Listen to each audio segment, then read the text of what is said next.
Hello and welcome to the Raptors Show, powered by DoorDash on Sportsnet 590 The Fan. I'm your host, Will Lou. A reminder, we are streaming live on Sportsnet's YouTube channel and airing live on Sportsnet 360 Monday to Friday between 1 and 3 p.m. I'm joined once again by producer and co-host Alex Wong. That's right, get used to this. You're going to see him every single day. And the vibes are still immaculate as the Raptors have officially clinched the playoffs with a 118-108 win over the Atlanta Hawks. Some other teams playing well across the association. I think that's where you wanted to get started today. Yeah. Happy hump day, by the way. Stop saying this to everybody, man. That's what they call Wednesdays. So this is the first time in like a decade that Alex has worked a 9 to 5. So he's trying to work out like the usual language that comes with this. Yeah. My 9 to 5 is a 1 to 3. But yes, we got to start where we started the last 2 days. With the Orlando Magic. That's the pressing topic. No, everyone is talking about the Orlando Magic. Everybody's buzzing today about the 5 Orlando Magic players who scored double digits off the bench. Please don't make me name them. Orlando beat Cleveland yesterday, like you mentioned. Toronto taking care of business at home, even though, as always, the Raptors love to make it more stressful than is required. Milwaukee also beat the Chicago Bulls. So the Raptors, like you mentioned, clinched the top 6 seed, and they're in 5th place now with 3 games to go. Feels good, man. Feels like a good celebration moment last night, to be honest. Yeah, no, everything worked out for the Raptors last night. There were 3 games, as we mentioned, that we were keeping an eye on. It was Chicago versus Milwaukee, which, surprise, Chicago lost to a better team. Chicago's getting swept. No, in the first round. Come on, really? What? Are you going to pick them to win a game? If they play Milwaukee. 4-0. That's a 4-0, yeah. I don't see I watched a lot of that game last night because the Raptors wrapped up their stuff early. Yeah. They have to pivot. Let's do a little play-by-play on the React pod. Oh, word? Yeah. Yeah, I usually only listen to a lot of React pods when they lose. Oh. They're more entertaining. You're a sicko. Or if people tell me that callers called in and was like, hey, Alex is the only one who said the Raptors would win 46 games and be in the 5th seed, which is exactly where they are today. No, it's incredible, man. It's sickening. So the Bulls lost to the Bucks, which is one of the 3 games you're watching. Obviously, the Raptors game. Yeah. And, the Orlando Magic. Everyone's talking about the Orlando Magic, who were able to defeat the Cleveland Cavaliers by a score of 120-115, I believe. Oh, man, this guy doing the Magic Johnson AP recap for us? That's right. 120-115. Mo Bamba. Yeah. Mo Bamba and the Orlando Magic with an impressive performance. This is what people tune in for. Against the Cleveland Cavaliers. The Orlando Magic report. But listen. Why are we doing this every day? No, shouts to Danielle Michaud. She actually pointed this out yesterday. She messaged me and said that I love that you guys have opened every show, the 2-hour shows with the Orlando Magic. So now we're gonna try to keep the streak going. So please think of a reason tomorrow when we have Howard Beck joining us in the first segment to do more propaganda. Yep.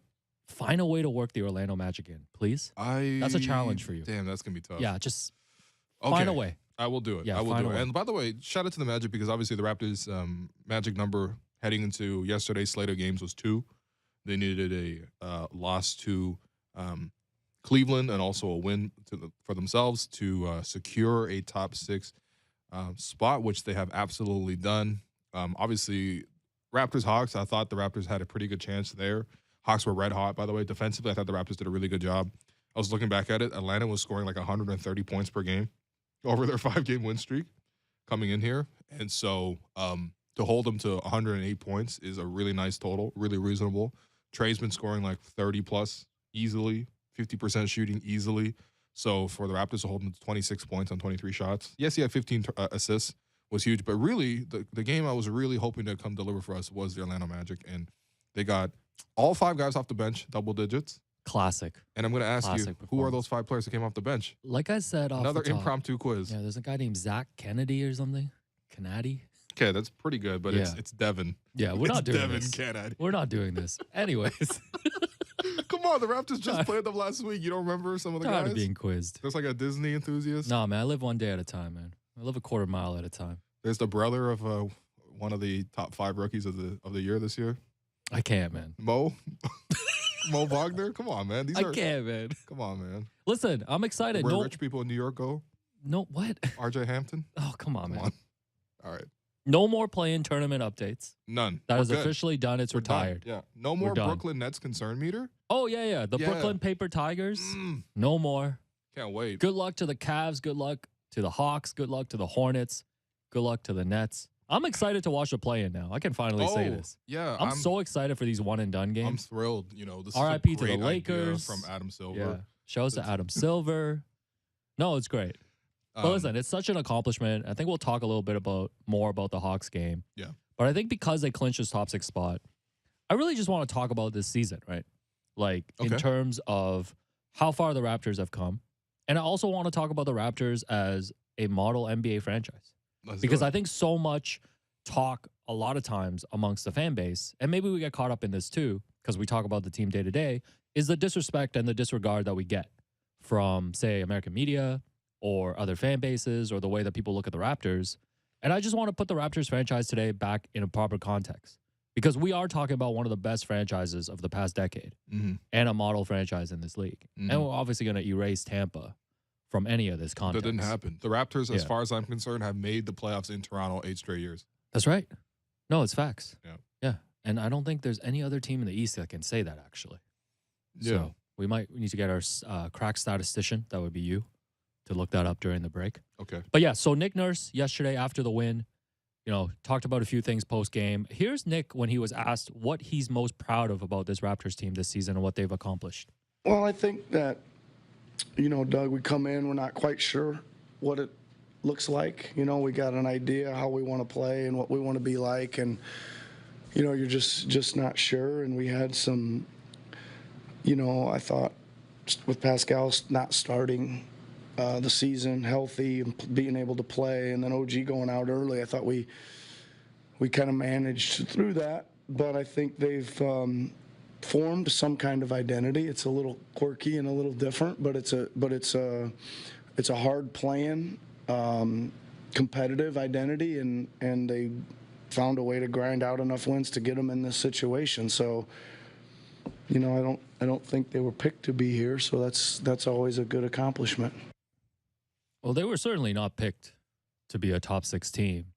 And to be honest, I didn't even think about yesterday until Nick reminded me. They started the season without Pascal, which was a huge deal. No, it was a super huge deal. Yeah. He's the Sorry, best player we've done on the so team. many shows, I forgot the first couple months. Oh, wow, okay. Yeah. Well, I mean, to be fair, you're only doing them once every once every week. Come on, man. Happy hump day. Unlike now.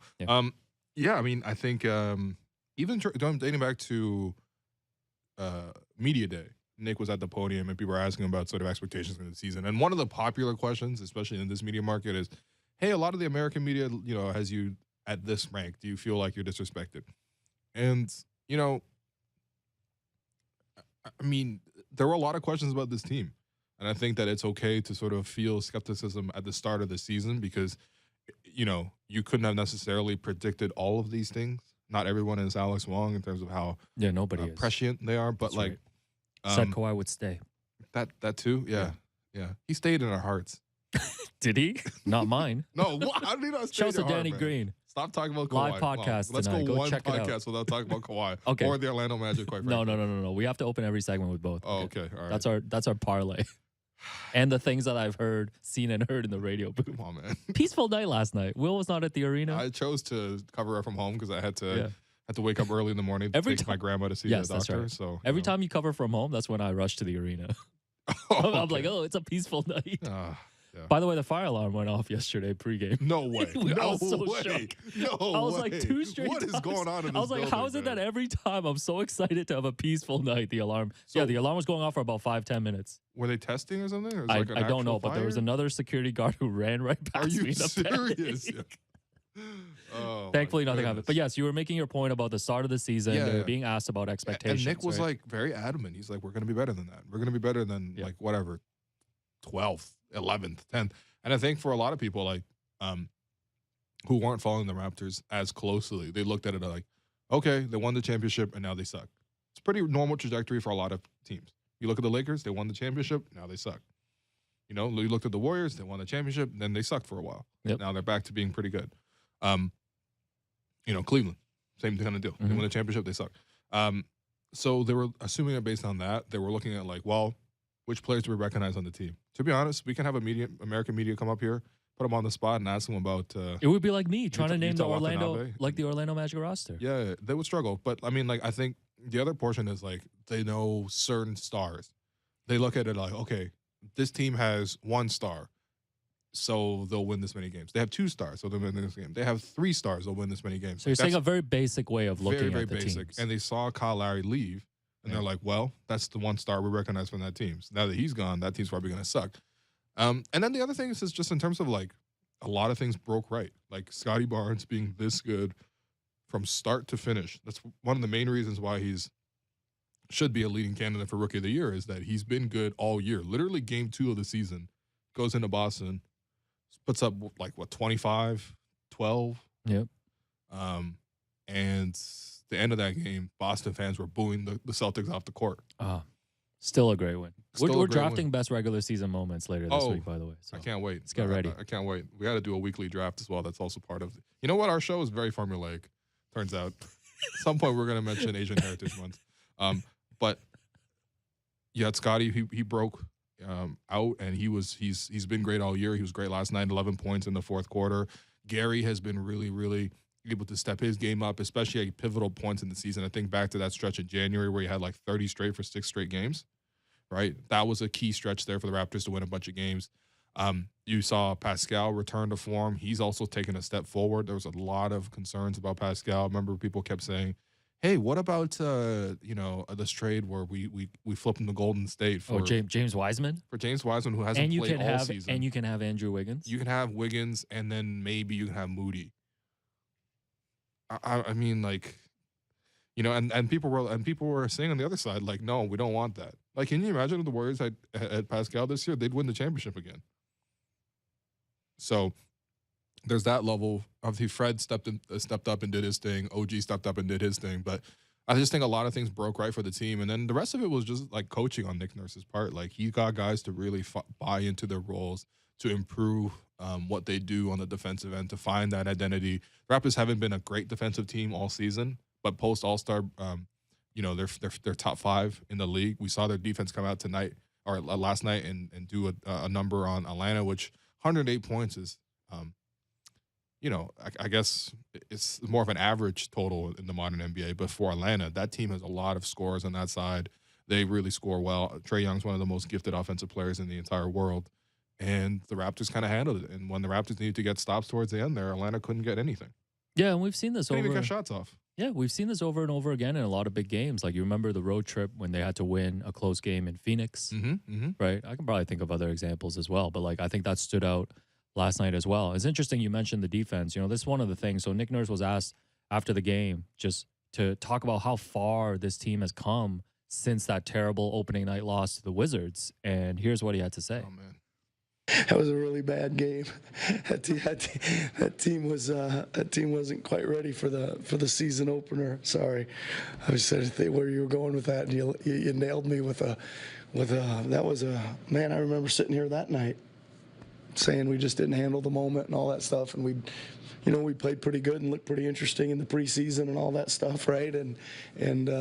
But obviously they've grown a lot, and I've said this before. Where they've grown, and tonight was a really good example. The first 25 games of the year, we could not execute switching our defensive schemes. We just couldn't do it. Every time we switched to zone, it was wide open. Every time we switched to blitzing, we weren't making the rotations. Every time we were trying to do whatever we were trying to do, we just weren't doing it at all, which was concerning. But now, and again, like tonight, we flipped out of man. We flipped to a bunch of different screen and roll coverage. We flipped to the box and one. And so they've grown so much in that area, which, for us, I think with the length and speed and stuff that we have, we can execute those things, different things, then we have a chance to guard a little bit. Speaking of having a chance to guard a little bit and opening night, you remember when Goran Dragic started opening night? Yeah. It's one of my favorite pieces of trivia of the season. Over Gary Trent Jr., right? That's right. I was looking back on 10 things during that Did you mention Lupe Fiasco's halftime show? No, I did not. Because it was a fiasco, the whole night. Okay, all right. Sorry. No, the way I'd be hearing jokes is on a Lupe, because you'd be repeating them nonstop. By the way, someone shouted you out for saying Lloyd Banks on fire yesterday. They were shocked. That's right. Shout to my guy Kevin. Someone was at a school dance in 2004. He's like, I can't believe Will knew Lloyd Banks. Why? Come on, it just seems like the 4th G Unit member you would know. Anyways. Who was the other one? Olivia? Was she officially in June? No, I think she had a couple cameos. Yeah, Yeah. a lot of them. Anyway, Yes. Opening night. I had point number 8. The starting lineup doesn't fit right. For one, the Raptors want to play big and long, yet they're starting 2 point guards in Van Vliet and Dragic. And I advocated right away for Gary to be in the starting 5. I think looking back at that game, one of the things I forgot, the Raptors forced 22 turnovers but only had 18 fast break points. How do you have less fast break points than turnovers forced? That shouldn't be possible. But remember, they kept missing like fast break opportunities. They couldn't score. The only good thing was when Delano checked in and had his first basket from half court. Which was awesome. Yes. But they were down like 30. Well, That was 30. It was like 20. It was like 20. And that was a pretty emotionally charged night next to Kyle coming back. Like, that was the most emotional night, obviously. You said the Raptors are going to win by 30 off the vibes alone. All right. And then, but most I guess I'm importantly, human, I can't predict everything. my first point was it won't always be that bad. I love that. Yeah. No, I love when you have way perspective better, occasionally. way better. But yeah, no, they have really come a long way. I love what Nick said about the defense. Obviously, that's something for Nick. It's like that's his whole deal. Yeah. I want to throw 5-6 defenses at you. We saw that against Atlanta. Saw a little box and one. We saw some zone. They switched up the way they covered the pick and roll, whether that was, getting their big to get to the level of the screen, to trap at the top of the floor, versus different players who are out there, who they're helping off of, everything like that. Like, that's what Nick does with his defense, his team, is to like teach them all these things. And one of the things is you forget at the start of the season, it's not just like guys hit the ground running and they just go. Like, this is a new group. This is a young group. They need to sort of learn and gel, and they have done that over the course of the year. And I think that's what's really made this season so rewarding, is that when they really needed to lock in here for the playoff stretch, right? You think back to coming out of the All-Star break, OG was announced to be out for a month. You saw Fred say that my knee's still not better, and then we saw it on the floor. Saw 2 30-point blowouts. Then we saw them lose to Cleveland after losing to Detroit and Orlando. And it was like, wow, we were in here in the studio in the exact same seats talking about the Brooklyn Nets concern meter. We were talking about, how difficult it will be for the Raptors to get above Cleveland, who had won the tiebreaker at that point and were like 3 or 4 games ahead and everything like that. And since that moment, the Raptors go out west. They win 5 straight. They're in a stretch now where they've won 12 or 15 games. One of the losses was a scheduled loss to Chicago. One of the losses was Russell Westbrook with a miracle. Oh, right. 11 seconds left. Yeah. Raptors with the ball. I'm not even stressed about that anymore because the Raptors are I love we're it, in. man. Now, you've been in a great mood. I've been trying to spread this. And then just the Kyle's return game, which was just weird. Plus, also, Victor Oladipo and Max Strus hit 13 threes. That's just going to happen over 82 games. So, like, you're looking at a prolonged stretch where the Raptors really need to lock in, and they did that. And I'm really proud of what they've done. And I think Nick deserves a ton of credit for coaching this group. Like, I really was thinking about this on the weekend, and I tweeted it out as well. But how many coaches in the league could have gotten this much from this group than Nick Nurse? No, I think that's a really good point. I think Ty Lue was probably the only other pick I had for that, actually. Yeah, I think it's a short list. And I think, I remember sitting here at the start of the season, the first couple months, or at home listening to you, talking about... It was more often than... that was more... Come on now. Happy hump day, everybody. Yeah. We'll get through it together. Talked about whether Nick Nurse needed to dial back, like, his defensive schemes, right? Like, was he asking too much of these players? And you would always talking about, like, he's basically throwing, like, an advanced exam at these guys, right? So as much credit to Nick Nurse, I think we should credit all the players as well. Because to me, a lot of great things about this Raptors team and this organization are things that I think get left unsaid all the time. And one of the things is I feel like there's really no egos in this locker room with this Raptors team. We come into this season, we talk about who's the guy. I think that was literally our first show, talking about Fred taking a leadership role, Pascal talking about wanting to be a leader. What's OG going to do? And like, even hearing Fred last night on the podium after, he talked about the importance of OG. He talked about how this is still, the nucleus is Fred, OG, Pascal, and, obviously throw in Scotty now, given what he's done. And I think the buy-in from the players and the trust between the players and the coaches as well, right? Yeah. Like, it's been a largely, like, harmonious season.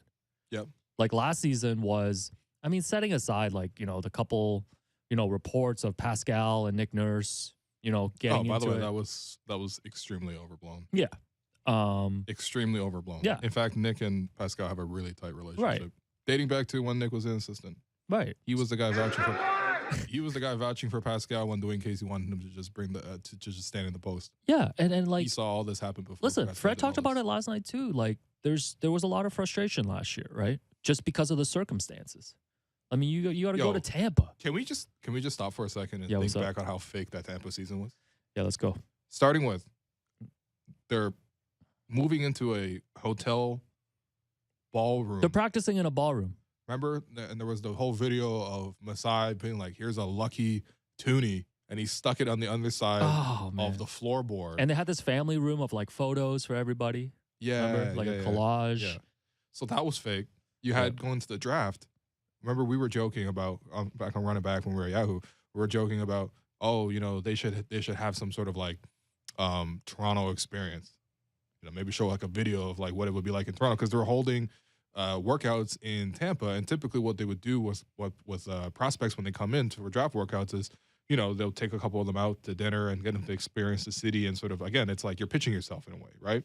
Get them familiarized with where they're going to come play. You can't do that when you're in Tampa. Well, guess what? The Raptors organization literally built a room that had like a model of downtown Toronto and some like Toronto rappers and artists, and they put the visuals and the music on the. No, this is like an arts and crafts. Listen, it was well intentioned, but it was like an arts and crafts project. Like this is a thing that they had to recreate. Yeah. And listen, we talked to Fred at Media Day this season, and he was straight up to us. He's like, "Yeah, I hated Tampa." Yeah. And I think that's echoed by a lot of players. And this is nothing against Tampa. It's just the situation. Like, think about it. All these players had to relocate. That's not their home. Yeah. This is their home. They had to leave, probably family and friends behind. Yeah. A lot of them here in Toronto. What are you going to do? Bring your whole family, move them into a hotel room? Yeah. You have no routine that you're used to when you're home. Yeah. You're basically on the road all the time. Mm-hmm. And that's not even mentioning that they had to do that for parts of this season as well. No fans. No fans, The empty fans arena. that came in were like just general NBA fans. Yeah. And no, I didn't even go to Tampa. Oh, right. And then you had what? Remember that game early in the season? Raptors got blown up by the Celtics. And they were cheering for the Celtics. Celtics fans in the Raptors building, quote unquote, in Tampa, chanting, "We want Taco." The first win. Fred, the whole team got COVID at the exact same time, which led to them losing every game basically for a whole month. Yeah. You have Fred wearing a coach's outfit. Remember that? Yeah. Remember one of my favorite moments of the season when Fred was just like, "Forget it. I know that I'm not playing. I'm gonna be a coach today." And he literally got a coach's polo. I really still want to know how he got that done. No, but like last night, the Raptors clinched the playoff spot against the Hawks. Remember Raptors Hawks coming out of the All-Star break last season when they had 6 guys and Tony Snell hit the game winner? Yeah. And remember that photo of Norm just hanging his head at the basket? Yeah. Right at the end? Because it was Kyle and Norm for a stretch there. And you can go back and look at the tweets. They literally needed 60 points a game from those two guys to have any chance of winning any game. Yeah. No, the highlights are like Freddie Gillespie singing Party in the USA. Oh, man. Yeah, shout out to Freddie. But yeah, highlights were like Alex Len hitting 3 threes against the Knicks. First win of the season. Yeah, that remember Pascal got disciplined, quote unquote. Yep. Fred's 54-point game against Orlando. Shouts to the Magic. Lots of Magic content. We love it. The back-to-back wins in Milwaukee. Oh, that was actually incredible. Yeah. I really enjoyed that. When Fred just ripped the ball from Giannis. I love when Milwaukee was like, "All right, we've been getting torched by Pascal. We're gonna bring in our Pascal stopper, Antetokounmpo." Thanasis Antetokounmpo. The other one. That one killed me, man. I hope you're hungry for nothing, Antetokounmpo. Oh my God, Pascal's like, what? Y'all starting Tyler Hansford in a playoff game? Kyle's fake last game against Denver. Kyle's real last game against the Lakers in a win. Yeah, yep. That's about it, man. Remember, Chris Boucher had a 38-19 game. Chris Boucher was pushing for a 6th man of the year. Stanley had like a 35-point game. Jalen Harris was a thing. You bought a Jalen Harris jersey. Jalen Harris. We don't need to talk about bad decisions. Jalen Harris game in Dallas, 30-piece. Yep. And then he lost, but then afterwards he had the family and friends in attendance, and then he was always like, I knew I could always do this, and I was like, yeah. I was on realsports.ca saying I knew it too. Yeah, you bought a Jalen Harris jersey, which is still available, by the way, for purchase. Yeah, still looking for a swap. Yeah. Oh, just a swap, not even purchase. I want a Thaddeus Young. Does anybody have a Thaddeus Young just off your back? Like, we're not even talking about coinage. We're talking about trade. We're talking about trade. No, we're bartering right now. Oh, man. But no, listen. Tampa season was weird. So weird. It was terrible. I think the silver lining, clearly landing in the lottery, getting Scotty Barnes. Moving up in the lottery. Because we were having conversations, remember, end of last season, being like, should the Raptors push for the play-in? And I remember pushing for the play-in. Yeah. I was like, I don't want to be in the For lottery. my career, I was pushing for the play-in because I was writing 10 things, but there were only 7 players on that roster. Okay, I think What do you want me to do? I think anytime a roster dips under the things that you have to write, you should be able to, like, prorate that a little bit. That was so painful. But yes, all of that to say that what the Raptors have accomplished a year later is incredible. And I think we should take this break. And when we come back, let's actually dive into what the Raptors have accomplished as a franchise over this past decade and talk a bit about it. That sounds great. I'm your host, Wolu. You've been listening to The Raptors Show, powered by DoorDash on Sportsnet 590, The Fan.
Welcome back to the Raptors Show, powered by DoorDash on Sportsnet 590 The Fan. I'm your host, Walu, joined by Alex, co-host, producer as well. What's going on, man? Manager. Yeah, I really professional am your manager as manager. well. Yeah. So what are we doing today, actually? Well, I just want to give a quick shout out, a couple of shout outs, Of course, shout yes. outs to our YouTube producer, Jennifer Rolnick, who's Happy here birthday. every day. Yes, Yes. happy birthday to Jennifer Rolnick, Yep. who is turning 30 today. Did we get her anything? I don't know. That's your job. You're the host, man. I'm Mm. busy producing. No, So did you get I her thought you were a anything? manager, man. Listen. I thought you'd manage this. Jennifer, we got you at the end of the season. We're just really busy right now. Oh, that's doing right. a daily Yeah. show. No, Alex. What We that don't means have is the time. Alex is expecting some free promo. Maybe you have some flowers here. at your apartment. Maybe it's from me. Who knows? We don't know that. But yes, fun fact about Jennifer Rolnick, who we shout out every Friday. Yep. So she once got a standing ovation doing karaoke, performing Stevie Wonder in Wow. Savannah, Georgia. Wow, So that's a story. what's your go-to karaoke song? I mean, we've done karaoke Yeah. together. Well, I mean, my favorite karaoke moment was just watching you Do the sing two Miss. Ja Rules. No, sing. Well, yeah, we I did rapped always on and time. sang as Ja Rule. Oh my goodness, man! Alex has a really great Ja Rule voice because obviously for people who know, like, he has a very. I'm the distinct- lethal weapon. I do not finish second. By the No, way, I but think he I got owe the raspiness and By the way, I think I owe you bars. crispiness in the voice. Remember you said bars if the Raptors clinch a proper top 6? Oh, that's right. Let's yeah, save yeah. it for next week, though. I'm really busy right now. That's gonna be the present. Happy hump day. to J Roll. For Yeah. us. But what what's else? your favorite though? Karaoke. Like if you go karaoke right now in the machine, what are you looking up? It depends on the room, depends on the audience. Okay. Numb encore is good. It's good versatility because you could do That's both like ends. a top 10 all-time karaoke song. For I no feel like. reason, really. That song's not even that good. Like I Really? wouldn't just listen to it on the. You know, on Spotify, I type in, so they have this thing you can type in on repeat. So they tell you like your most played songs. Okay, yeah. Numb Encore is number 1. What? Yeah. Wait. Number 3 is like Coldplay Yellow.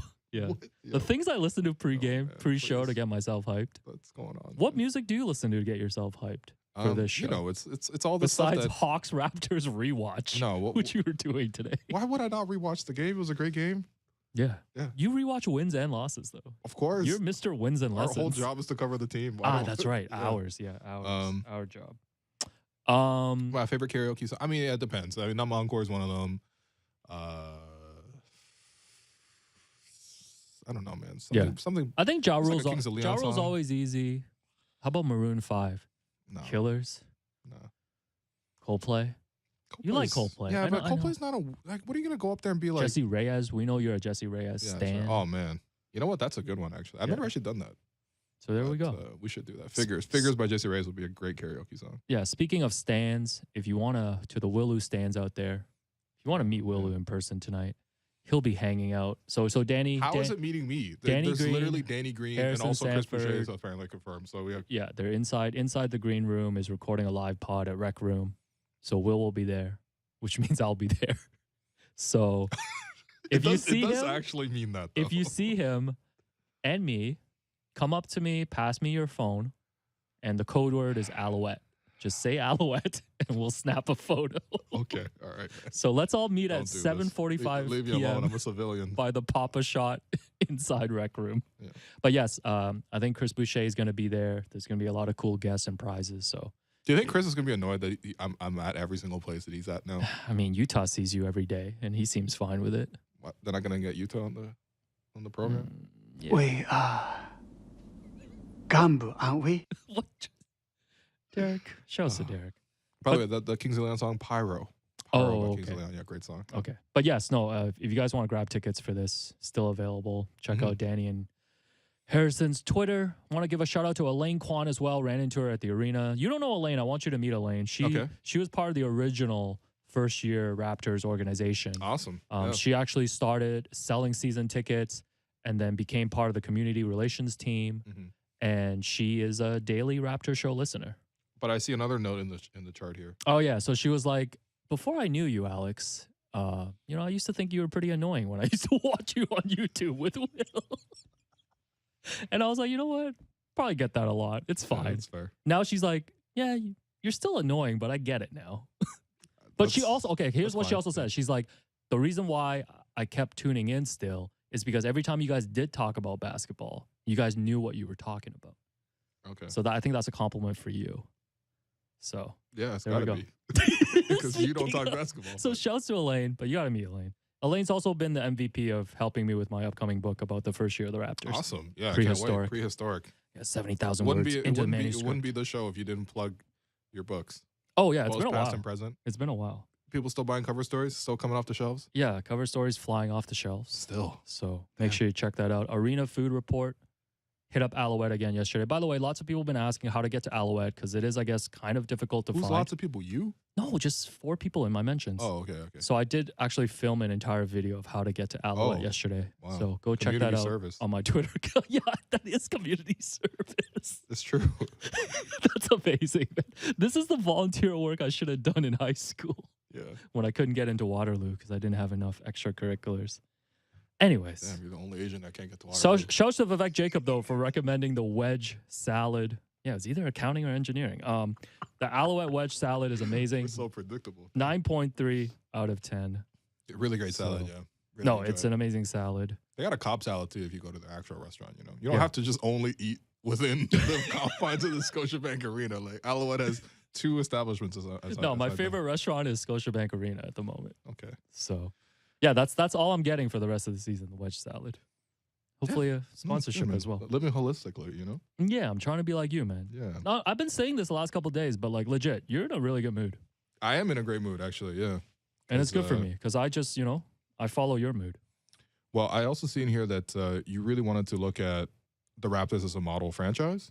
Yeah, I was just thinking about this last Did a lot of night. research in this. So Yeah. Go ahead, man. Yeah. Happy hump day, everybody. So I was thinking about this last night because, so let's remove the Tampa season. We already talked about it. That was fake, man. What Right? else is fake about it? So when we refer to the Oh, fact. by the way, remember Yes. there was Sergio Scariolo got his first NBA win Oh, yeah. because we were worried that the whole coaching staff was so sick. He just came back from overseas too because he was at an international Everybody tournament. who was here in Toronto or here with the team, I guess in Tampa, got COVID at the same time, and they had a real concern in terms of who was going to coach this team.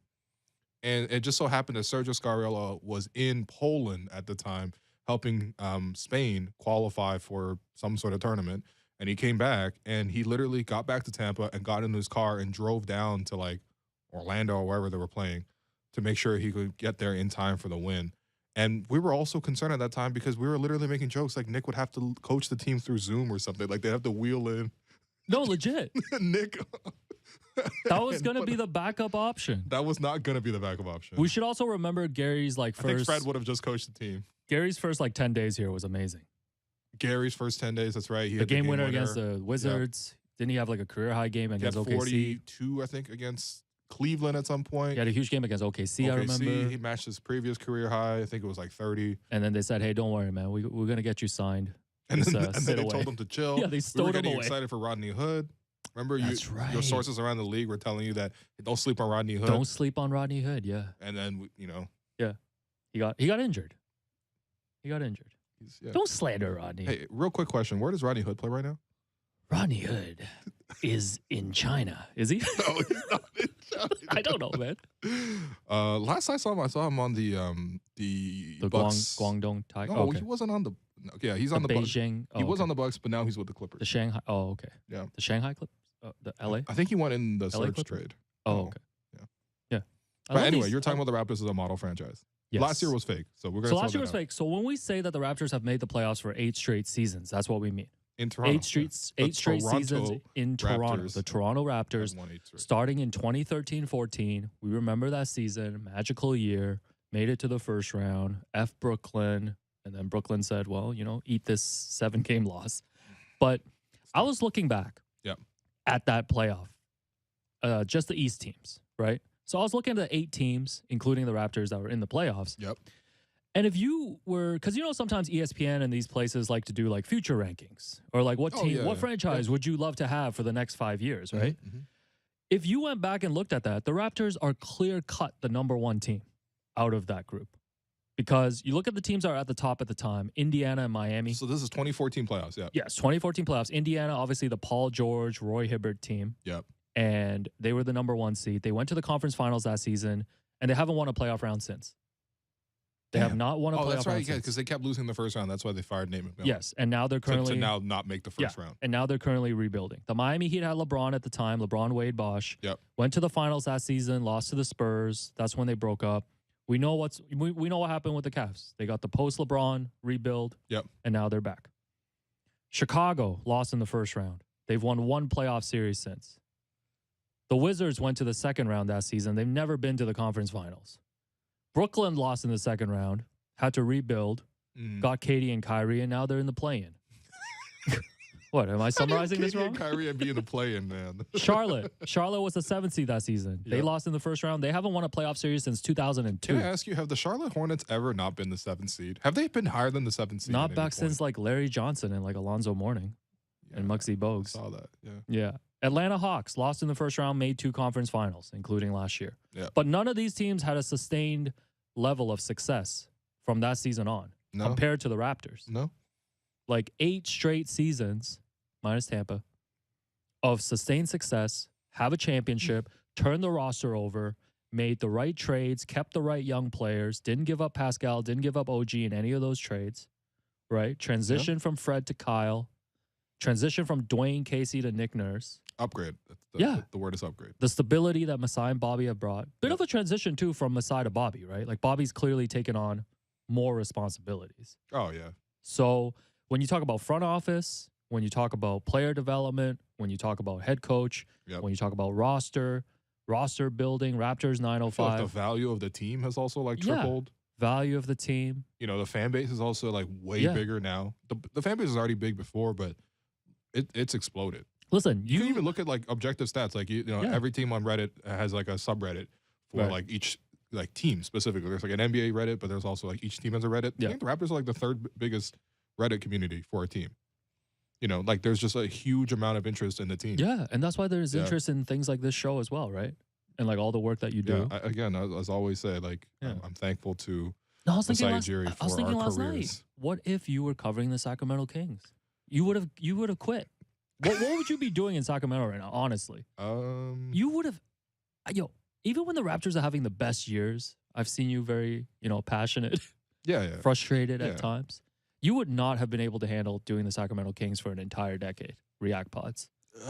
What would you be doing right now? It would have been really interesting because they do have like great stories to tell. You know, like I love Kings stories because they're always like, you know, Hassan Whiteside was flexing his muscles in a mirror, but it turns out it was a one-way mirror, and the reporters are on the other side. Like that's all these. That's a real story, by the way. It's like it's all these are the stories. All like Nick Stauskas got choked out by DeMarcus Cousins. Like I don't know. Best is when remember Vivek ran a day, and someone on Twitter said you would be giving him the Gerald Henderson Award every other day.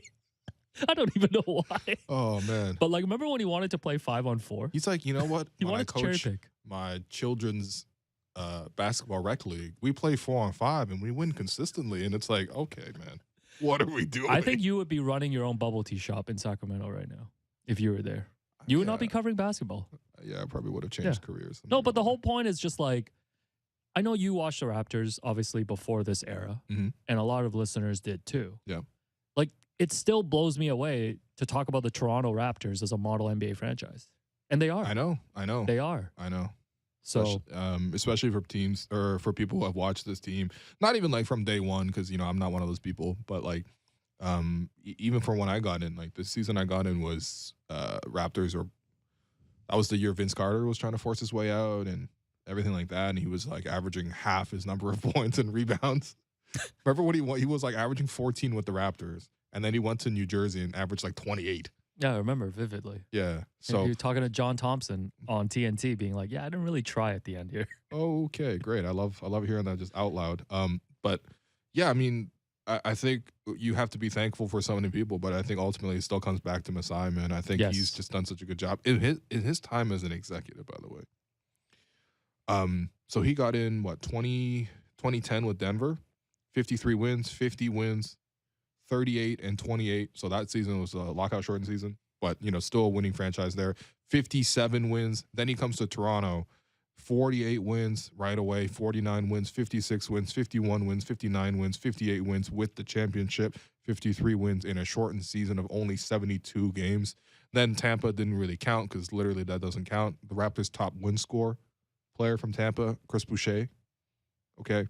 And then now 46 wins and counting for the Raptors this season. That man just doesn't lose. That man doesn't lose. No, incredible stretch. Yeah, so honestly, an incredible stretch. Very thankful. Very thankful. No, and you know, they are one of 5 teams in the East that have won a title since 2006. It's like 15 years. Yeah.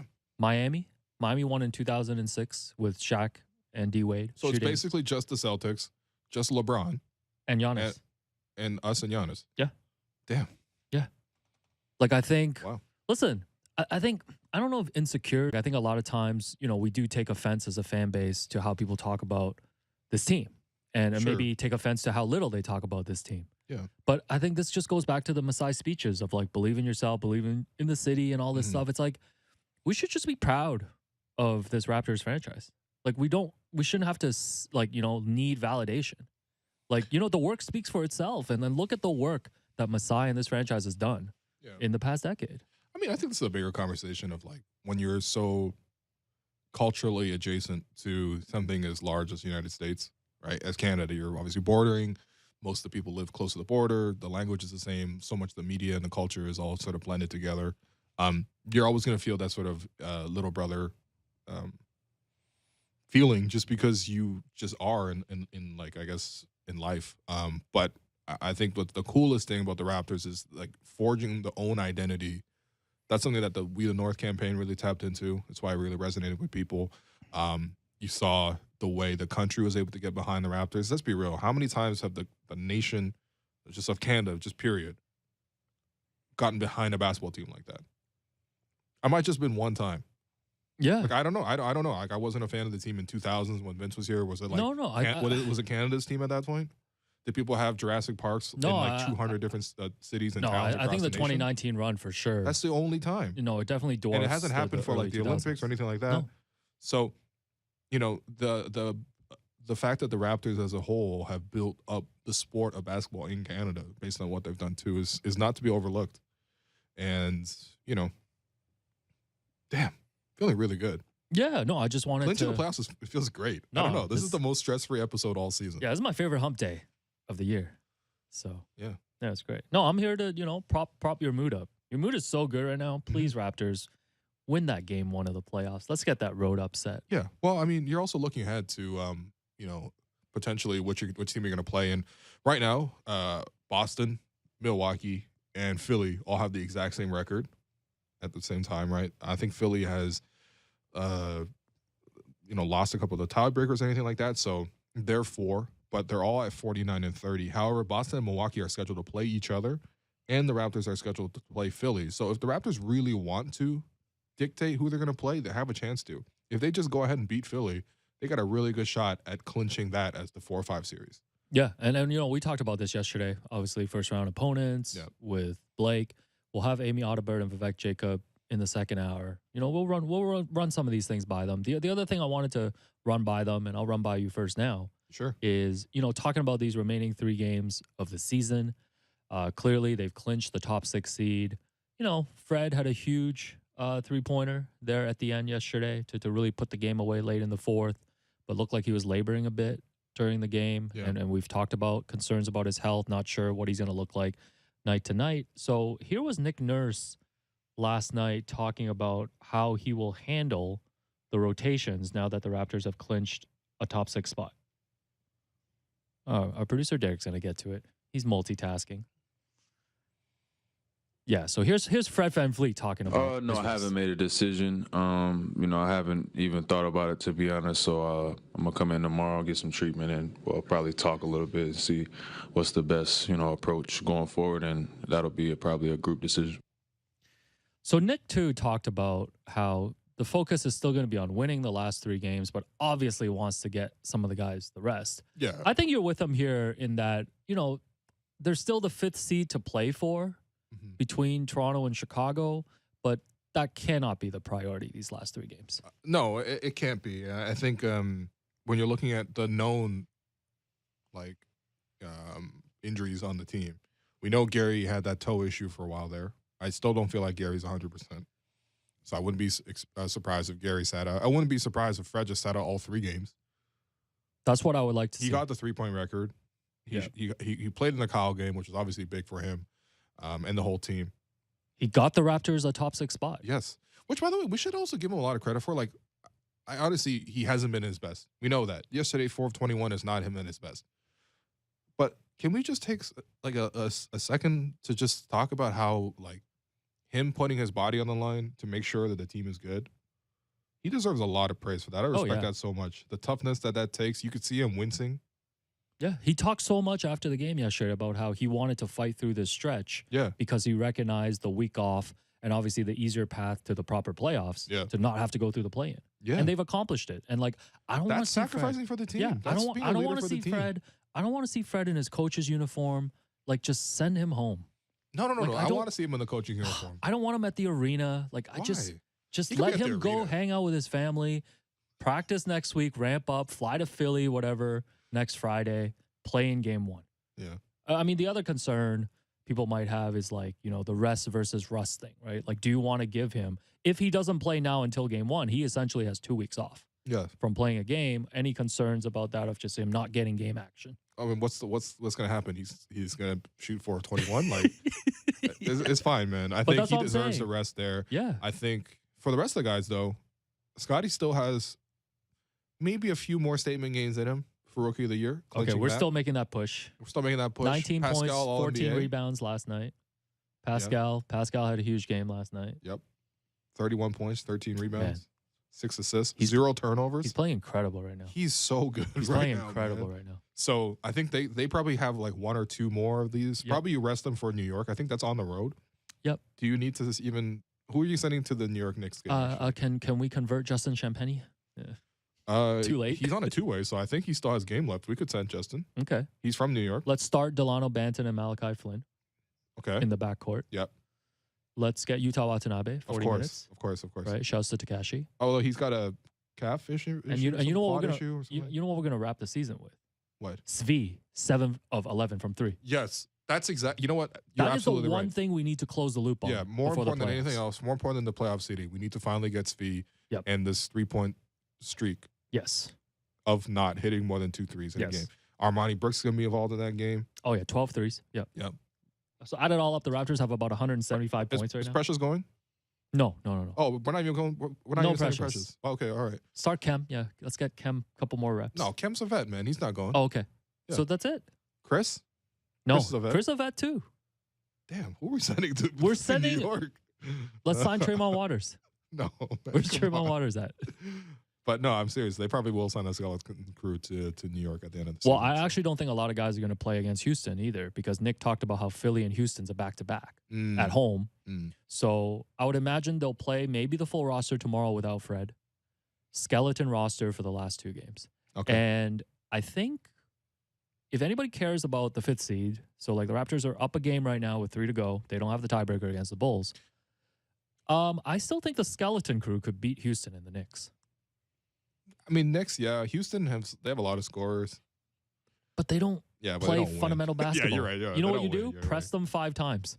Oh, that's right. And oh, you'll Nick, be Nick Nurse is gonna be a sicko. You know what? He's gonna make the consultant coach a game, Oh.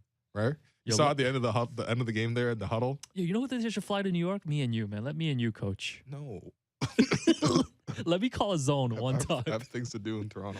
But yeah, no, we'll talk more about Fred. We'll talk more about the first round matchups when we Yeah. come back from this break with Amy Audibert, and then we've got Vivek Jacob after that as well. That's right. I've been your host, Will Lou. That's Alex Wong. You've been listening to the Raptors Show, powered by DoorDash on Sportsnet 590. The Fan.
Welcome back to the Raptors Show, powered by DoorDash on Sportsnet 590 The Fan. I'm your host, Walu. A reminder, we are streaming live on Sportsnet's YouTube channel and airing live on Sportsnet 360, Monday to Friday between 1 and 3 p.m. That's right, we have doubled our workload, and Alex looks thrilled, as you can see on the camera. And I am joined in the second hour, actually, by producer and co-host Alex Wong. In addition to Sportsnet's Amy Audibert. Amy, how you doing?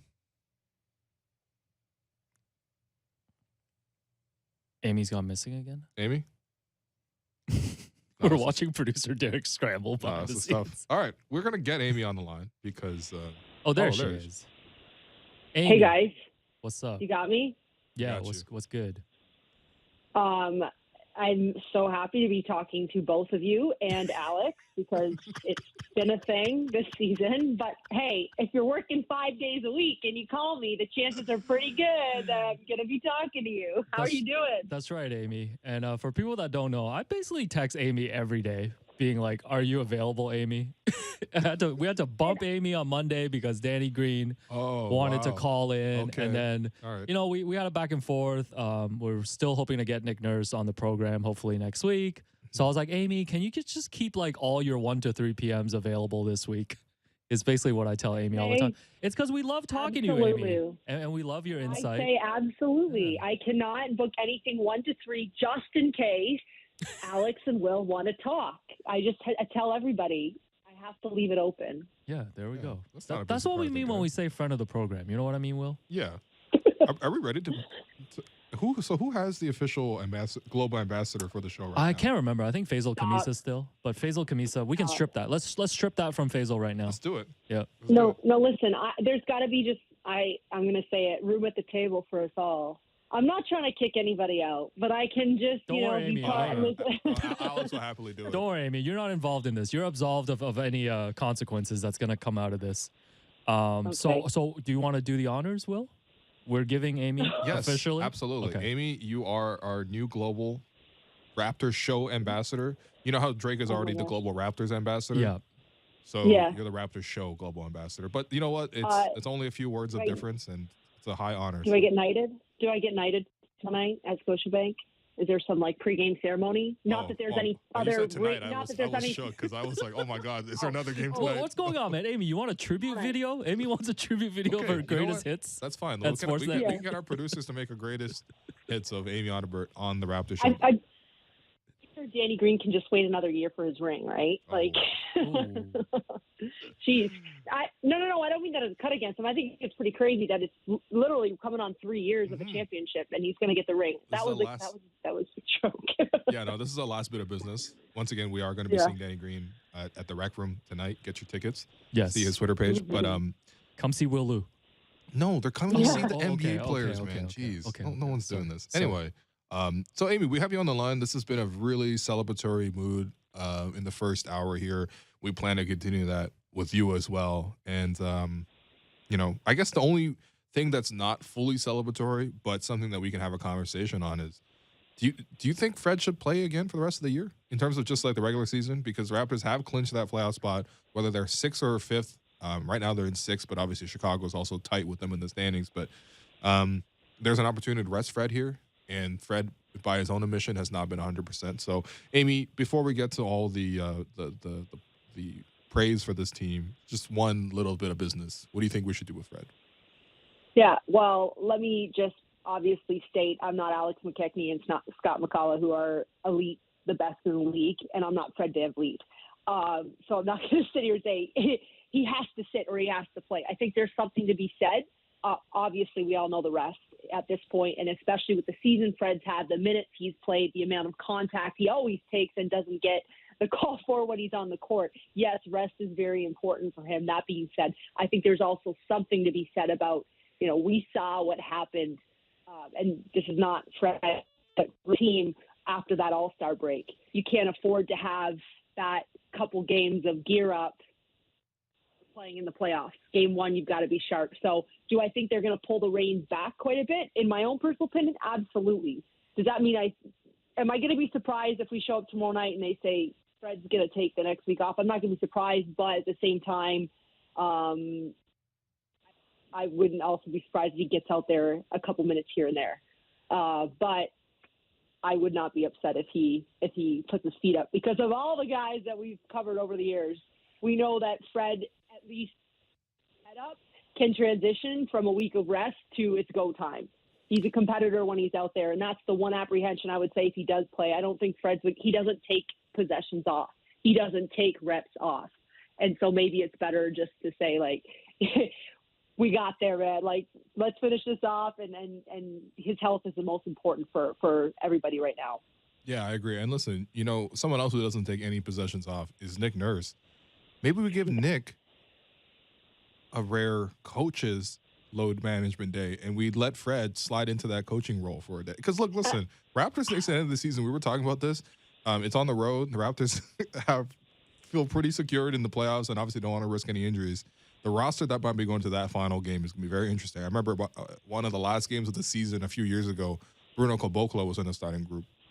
Okay, so, game 82 gets a little weird, especially if you've already clinched for the playoffs. But in any case, yeah, let's get Fred to coach the team for a game. How about that? You're saying we're going to go up to Fred. Nick's going to go up to Fred and be like, hey, we're going to sit you for the final 3 games. Yeah. But here's the coach's room. You're going to have to work still. I feel like Fred would enjoy that. I genuinely think he would actually have a good time with But to Amy's point, like, we need to take care of Fred and take that out of his own hands. Oh, he can't coach a game? What's he going to do, squat? Well, just let him be at home with his kids. Yeah. Bring the game, kids. They can be the assistants. Sportsnet show, so I wouldn't be mad. I'd have a lot of things to talk about. Right? We'd have a lot of great stuff. It wouldn't be the worst thing, but I don't want to burst any bubbles. I'd be surprised to see that. Yeah. Amy, we obviously want to talk to you about potential first-round opponents and all of that. But before we even get to talking about the playoffs, Will and I were talking in the first segment just about the Raptors as one of the model NBA franchises, all the things that they've accomplished over this past decade. Zooming into just this season, when you look at this Raptors season and everything that's transpired, what are you most proud of when you think about this Raptors season, what they've been able to accomplish? I think it's just a sense of resiliency. This is a team that, obviously, being at home this season with that home opener, there was so much high expectation to be back at home. There were tempered expectations in that there were some younger players, there were some newer faces, and there was going to be that.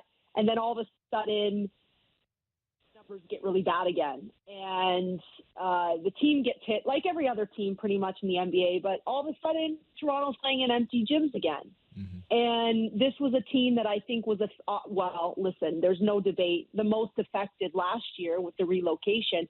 And I think it was a little bit triggering at times for some of these guys and the staff, right? It's here we go again. We think we're over the hump. And then once again, we're playing in an empty home gym. Mm. And they won a lot of those games and they played hard. And when you look at the way Pascal's just taken over and you look at Scotty's contributions, Gary stepping up, Precious, Chris, I can go down the list right here. All these guys were at times this season. And they're guaranteed a postseason. The regular's not even finished yet. And I think that it's just a sense of resiliency. I know Nick Nurse has talked about, sometimes we feel like our backs are up against the wall. We just show up every day. And in an 82-game season, of course, there are going to be some games where you show up and you just don't have it. But with the exception of those couple games where it has happened, these guys have come up and they went to work time. And I think that shouldn't go noticed, or that certainly shouldn't be underappreciated in terms of just the adversities, the little road bumps. I'm not saying that anyone had a flawless season around the NBA. Pretty much everybody in protocols at some point and a lot of things going on, but it just felt for the Raptors, it was probably a bit more deep because they were just felt that finally recovered from last year. And it was kind of this, here we go again moment. Yeah, and I think that's for this season. Like, they really needed to reestablish their winning culture. I didn't want this team to be associated with those organizations that tank perpetually. Was that Sacramento's missed the playoffs 16 straight years? Minnesota's made the playoffs like twice in 14, 15, 16, 17 years. They have like one winning season, right? Yeah, in like the last 2 decades or something like that.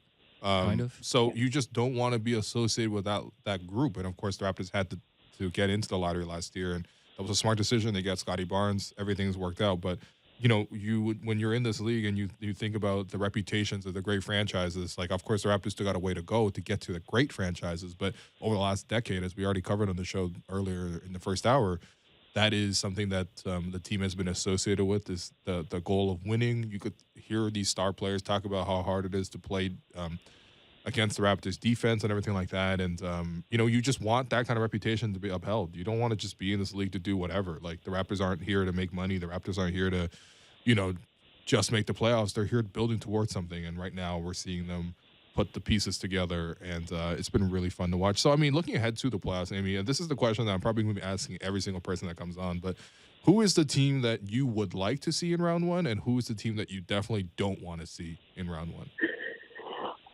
You know what I'm going to say, right? I hate answering these questions because you're going to pick somebody and it ain't going to go that good, and then we're going to let you know. I would say, of course, the night before we play Philadelphia, that's right, tomorrow night. Mm-hmm. You've heard Philadelphia media say, I don't think this team wants Toronto. I think that, not too many teams want Toronto, but there's just something about this particular matchup. And, I don't want to, again, there's a game tomorrow night, but when the team was in Philadelphia a couple weeks ago, I just think forcing Harden into those mid-range floaters is the way to go. And the makeup is here for the Raptors to do that, not just with their game planning, but also their length and their physical attributes, but then just the attitude of the expectation so realistic. They're not going to completely stop Joel Embiid. You're not going to completely stop a James Harden, but if they can figure out ways to manipulate and make things a little bit tougher for them, and for some reason, it's just always been at least I think that Toronto keeps themselves in games enough at the end against the Philadelphia team. But really, I'm not kidding. When I say this, and I'm not trying to be a home team, I think anyone that's in front of the Raptors, they're not going to be an easy out in the first round against anybody. There's no team that wants to play them. Yeah. And I mean, even while Boston's playing really well right now, but I mean, Toronto's playing really well. If your stars can X each other out and kind of go neck and neck, then it turns a bit more pressure onto your bench and your second unit. Mm-hmm. So I don't know, again, who's going to be available for either team tomorrow. And I don't know what that matchup looks tomorrow night. But in the playoff series, listen, I'm the last person that wants to go to Philadelphia. I end up getting stuck there for a week. But if we have to, go to Philly, I'm totally fine with it.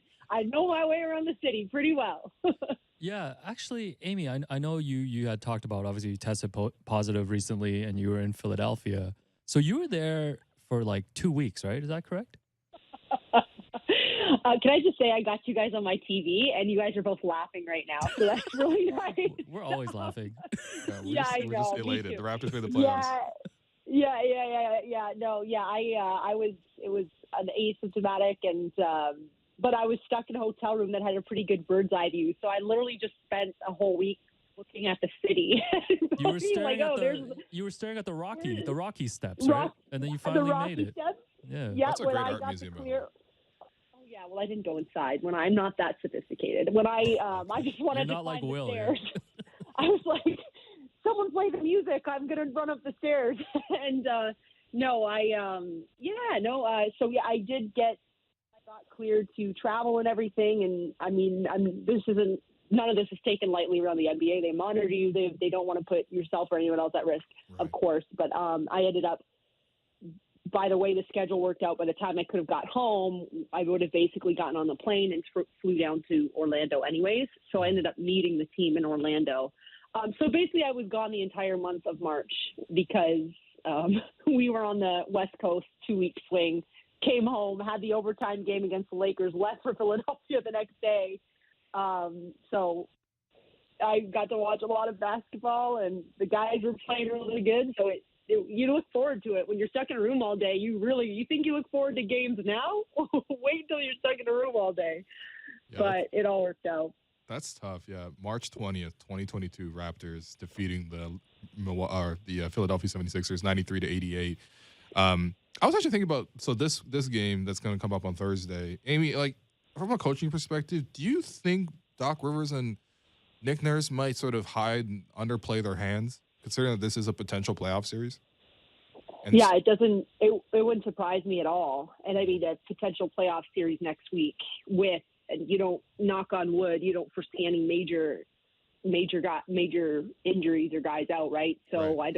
I'm not saying it's, we don't care at all about a game. I think there's still both of these coaches respect the game enough to try to win. Mhm. But does that mean they're going to try to win next week? About that one. Yeah. But still, I mean, you look forward to it. You know that the atmosphere is going to be great. You know, Danny's getting his ring, and it's still Joel Embiid, who has a very fun relationship with this Raptors crowd. So I'm looking forward to that. I'm not sure. And I think he'll play, because this is the crazy thing. Joel Embiid is averaging 30.4 points per game. LeBron James is averaging 30.3 points per game. And Joel Embiid, if he wins the scoring title, he'll be the first center since Shaq to do it, and he'll be the first international player to win it. Wow. And so I think that it's a bit of that, right? Like, you want to get it. Now, LeBron hasn't officially pulled himself out of the season, has he? Because I'm wondering, if Joel, if Joel, because if LeBron gets it, I think he'll be the oldest guy to ever do it. So there's kind of this game within the game going on.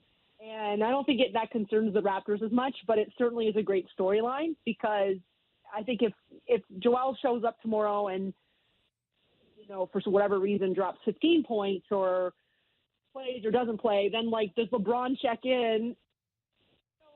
I don't know. I'm a geek, so that's something I'm kind of excited about too. Yeah, I mean, hey, listen, there's no doubt that players play for stats at the end of the season, because it's one of the big motivating factors is also how many chances do you get to lead the league in scoring. For LeBron, just as you mentioned with Embiid, like, it'd be really cool if he became the first international player to do it. It'd be really cool to be the first center since Shaq to do it. For LeBron, it'd be like, it's really cool in year 18, year 19 for him to lead the league in scoring. I wouldn't be surprised if he made an appearance. Lakers, Thunder. You know, as I had put Alex on the spot on the show yesterday, challenging him to name 2 Thunder players who had played in the game that they beat the Phoenix Suns in. That was a hard quiz, man. That's a hard quiz. I'm not going to put that to you, Amy, because I know you're a pro. I know you know all about. No, we respect Amy. She's the global Olivier ambassador. Sarr. But no, seriously, I wouldn't be surprised. But no, I mean, I also wouldn't be surprised too if Nick was being a jerk and threw a triple team at Joel Embiid. I don't know. That's what he does to every star players. Nick being a jerk to star players. Nick ruined Embiid's scoring title at the end of the season, I'd be I would definitely chuckle, because everyone remembers Embiid had that 0-point game against the Raptors. You know, so and what's going to be interesting is, don't forget, the 905 are home tomorrow night in their first single elimination playoff game. So you don't know who's actually, because that's the thing is, like, you throw a triple team on Joel Embiid with your bench, but when your bench still big guys, long guys, Delano, you know, who want to compete and play hard, like, because that's the one thing you don't see guys check in for the Raptors and say, oh, they're garbage minutes, I don't care. It's just not the culture here. And so you just never know, right? You're never going to throw guys out there that aren't going to be ready to compete. So I guess I just try to keep things pretty exciting going into every game, because that's why we show up every day and play. Yeah, awesome. Well, listen, Amy, appreciate you always making the time. And maybe, you know, obviously I'll text you every day still, because, you know, we're doing 2-hour shows now. And let's see if we can find a day in the schedule we can come in the studio and maybe join us next week to do some playoff preview stuff. That's right. I would love that. Then I can show you my warm-up song. Oh, wait, hold on. Yeah. No, because remember we were talking last segment about what songs we play to get hype pre-show. Yeah. So Amy's going to let us know. We'll let Amy pick the music if she comes in. Damn, we can play. Okay. Alex, I love how you're saying this as if you're not passing off work to other coworkers, but all right. No, listen, Amy, happy hump day. Happy hump day to everybody. Happy Wednesday. Amy, I'll be messaging you soon, and look forward to seeing you at the arena soon. Absolutely. Tomorrow night, we have our own ceremony, so get ready for that. Oh, man, there's a lot of pressure. I can't wait. See you soon, Amy. Sounds good, guys. Bye. You know what we should do? What's up? We should get some sort of like Raptors like necklace or trinket or ring or something. Okay. And we could like use that as the actual official title of the this is like Global Ambassador. Survivor when you give like an immunity idol or something. You don't watch I Survivor. don't watch Survivor, clearly. so I'm so confused. But yeah, that's right. I saw that. Yes, yeah, yes. yeah, yeah. Okay, okay. My favorite Who- part of The Godfather. The movies are 9 hours. It's hard to pick one. Whatever you say, man. quick. I know Lord of the Rings is your favorite trilogy. Yeah. Favorite Well- favorite scene in Lord of the Rings. Oh man, are you serious? Are you LeBron? Okay, No, LeBron man, confirmed. Come on. No, LeBron no. confirmed. You talk about Lord of obviously- the Rings every day. No, Battle of Helm's Deep is really good. Yeah. It's hard because it's like 30 minutes at least. Okay. But See, there you it's go. really See, awesome. this is yeah. proof that you watch No, the movies. If LeBron had just said one thing about the movies, just anything, we're like, oh, when they went to Italy, I could probably when we tell saw you. young De I could probably Niro. tell you the 6-way parlay Adam Sandler put in and Uncut Gems. I actually can't, so When don't he was, put me like, on the spot. Yeah. buying at the fruit market and buying oranges or tomatoes or something. Like any scene, he could have pulled any scene. When he was in the garden, when No, they sent Fredo on the boat. But that's what I'm saying. Like he could have just been. I'm Real not vague even a about it. Godfather No, stan. yeah. Like it's just Like there's when so they many brought in scenes all the there. people to meet Marlon Brando. But like Yeah. yes, so When he closed the door on K. yeah. By the way, what were we talking about before this? I don't know. Yeah. Oh No, well, we need to get an official yes. Raptors show. We also ambassador. need a chart of like how the ambassadorship has been passed on this Just season. randomly, you mean? No, because Faisal's a 3-time global ambassador, Yeah, and I that's think true, we've just yeah. stripped that of him. Nah, but he's like a Pat McCaw 3-time global ambassador. Oh, Faisal will be joining us next week, so Oh, I will be saying that to his face So, later on. be careful about that. Shouts to Danielle Michaud too. I think she was a global She ambassador. was, yeah. Queen of the North. James Herbert Queen of the was one? North. Queen of the North building here at the Rogers campus. Yeah, James Herbert. James Herbert. I think that's it. Yeah. But James Herbert got canceled, so we stripped him because he's like, "Why are you booing Goran Dragic?" Yeah. Speaking of which, what did you say about Goran? Some of the higher ambitions. I saw a tweet. Oh yeah, so I was thinking, I don't really have anything against Goran, but I thought it'd be neat for the Raptors to show up to Game 1 of the playoffs all wearing custom shirts that say higher ambitions, just in Raptors colors, except for Gary. Gary can show up in his Gucci cardigan. Yeah. We're not gonna make Gary wear a $20 Gildan shirt, okay? No, Like, that would honestly be a crime. But Yeah. look, we're gonna take a break right here, our last break, and when we come back, we're gonna get Big V in here every Wednesday. We always talk to Vivek. I'm your host, Wolu. That's been Alex Wong. You've been listening to the Raptors Show, powered by DoorDash on Sportsnet 590, The Fan.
Welcome back to the Raptors Show, powered by DoorDash on Sportsnet 590 The Fan. I'm your host, Will Lou.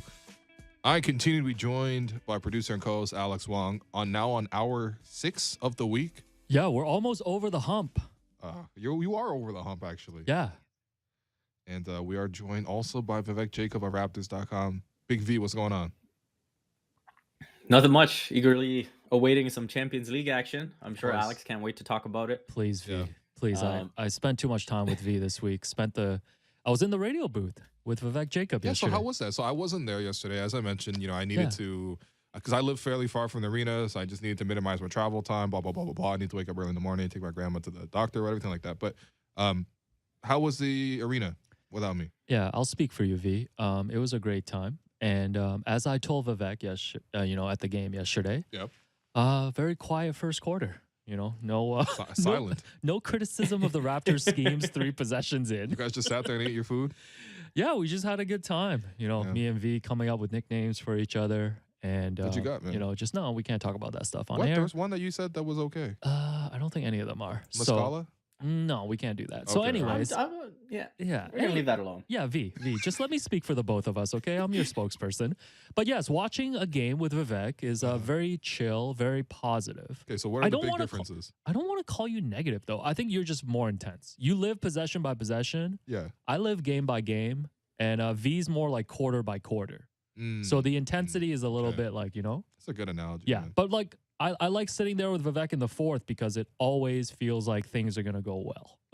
But were you guys sitting together in the third? Yes. Sources? Yes, we were there. So anyways, Interesting. what are we going to talk about today with Big V besides Champions League?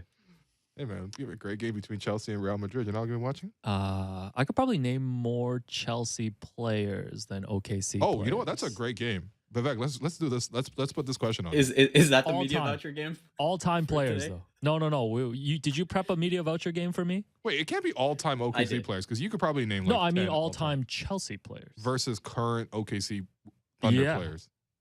So Okay. all-time Chelsea. Oh man, I spoke too soon. Yeah, I have go a ahead. Drogba jersey, so I know he What's used the to first be name though?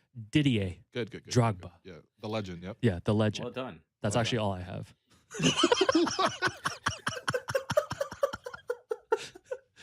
How did you lose again? I got Wow. Isaiah Roby on OKC and Poku. That's what they call him. Yeah. Alexei What's his full name? Pokashovsky. Ah, Yeah. I called them. All right. This guy called them Oh, the man. Pony Express. Like This- this is. This is why I sit out hump day and just let you and V handle Nah, you this. sound like the real Kipper right now, man. Listen. Talking about Alexei Ponikarovsky. Listen, we've got Vivek Jacob Yep. from Raptors.com with us. Mhm, Vivek, in the first hour, Will and I were just praising the Raptors for being this great model NBA franchise, everything that they've accomplished in the past decade, everything they've accomplished since Masai came on board, and wanted to ask you too, specifically about this season. Nick and Fred talked about after the game how proud they are of how far this team's come. When you give yourself a moment to reflect about this specific Raptors season, like what are you most proud of in terms of what they've been able to accomplish? Growth. I think when you look at where this team was at the beginning of the season and all the glaring mistakes that they made individually, collectively, you looked at it and said, wow, this is going to take a while to fix, and there's going to be a lot of growing pains. And frankly, I didn't expect this team to get here so quickly. But what this organization does is they are willing to live with the mistakes, and they recognize the big picture, and they say, hey, this is what we're trying to get to. And these are the steps that we have to take, no matter how ugly it might look at times. And no matter what people might say, we will fight through it. In-house, we know how to keep everyone upbeat. Chris Boucher was talking last night about, hey, I know I was struggling the first 2 months of the season, but my teammates never let me feel like it. Right. That's awesome. And they kept my head up. And that's the type of support that you need when you're trying to reinvent yourself as a player. You look at the growth of Precious Achiuwa from where he was at the beginning of the season to where he is now. So for me, I'm most proud of the growth and how quickly they frankly accelerated their process. Yeah, I think the coaching staff deserves a ton of credit for that too. But I think one of the things that we Yeah. spoke about early in the season was the way the Raptors built this roster, one of the youngest rosters in the league. They did add Thad Young, which definitely shifted them up the standings in terms of like, obviously that increases the average of age. But like the front office intentionally built room into the roster for these guys to grow into. There was room for Scotty Barnes to grow into his role. And obviously he seized it from day one and ran with it, which is amazing. But he did that. There's room for Precious to go ahead and do that, right? Remember we were talking about in December, it was like, well, trade deadline. Okay, well, these centers are available. You can get this. And, I was a big fan of Yusuf Nurkic. Blake was like, let's get Miles Turner. And, it was like, yeah, but let's not do that. Let's just give Precious some time because he's got potential. We clearly brought him in for a reason. And he is now rewarded that patience. We've seen Chris obviously out of the rotation, but now back in the rotation, 18 points last night. And all super efficient shots. Like you look at Chris Boucher's shot selection this year versus what it had been last year, which he had the career year offensively for sure. But you just look at the process in which he's playing basketball, the decisions he's making on the defensive end. The 18 points he scored last night, he hit 3 threes, which were very important. He had 2 back-to-back threes off of drives from Fred in the fourth quarter. That was huge. The Raptors definitely were badly needing some 3-point shooting last night. He got a putback. He got 2 putbacks. He also got 2 transition dunks. That was his scoring. That's all efficient, good offense that guys are sort of taking. And it just speaks to what V was saying in terms of just guys buying into the role. And that's how you make winning happen. You put aside all the other stuff. Obviously when guys make mistakes, you let them make mistakes because down the line they'll get together. And right now, when you're looking at the Raptors, they're a well-oiled machine. That's how you win 12 of 15 games during a stretch where you need to make the playoffs. We've seen teams fall off. Yeah, Chicago's falling off. No, for sure. Cleveland's falling off. The Raptors are ascending.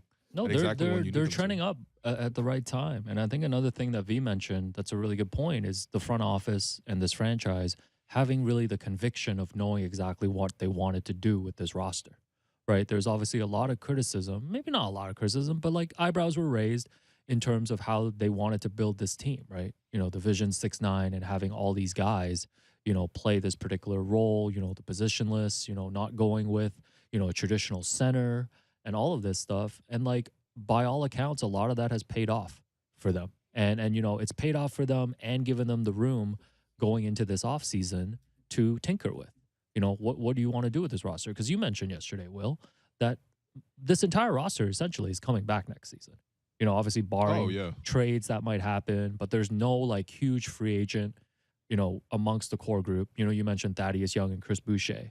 Yeah, Raptors have full bird rights on both guys. They have room under the tax to get those deals done.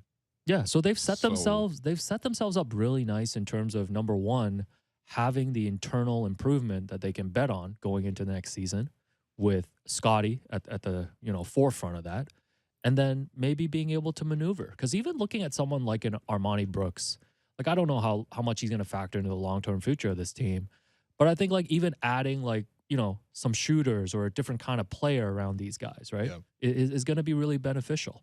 What's up, V? Alex, to your point, when you look at this season, whether or not it played out the way it did, it could have gone completely the other way, and players maybe didn't ascend to their roles and perform the way that they have. Either way, it would have given front office clarification on which direction they wanted to go in, right?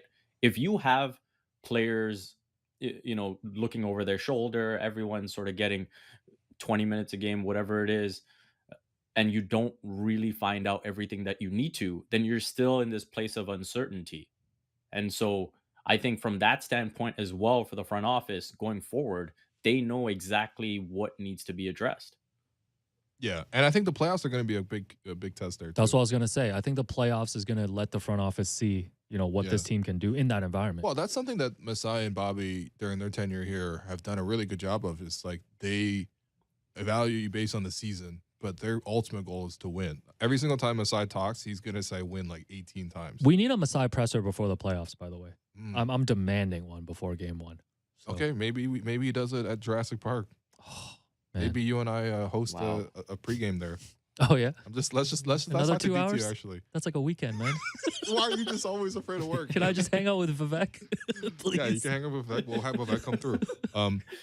But no, seriously though, I think for the front office, like they have taken these playoff assessments really seriously. If guys have not performed in the playoffs, they have not been afraid to move on. Not every single case. And they've also not been afraid to. They don't overreact either, though. That's I right. think you should give them credit Like for that. They too. kept Kyle, they kept DeMar for a lot of those runs, and eventually they flipped DeMar into Kawhi, right? Who was like the ultimate playoff performer. But there's also value in not overreacting. Yeah, but there's also value in being able to make the right calls. Yes.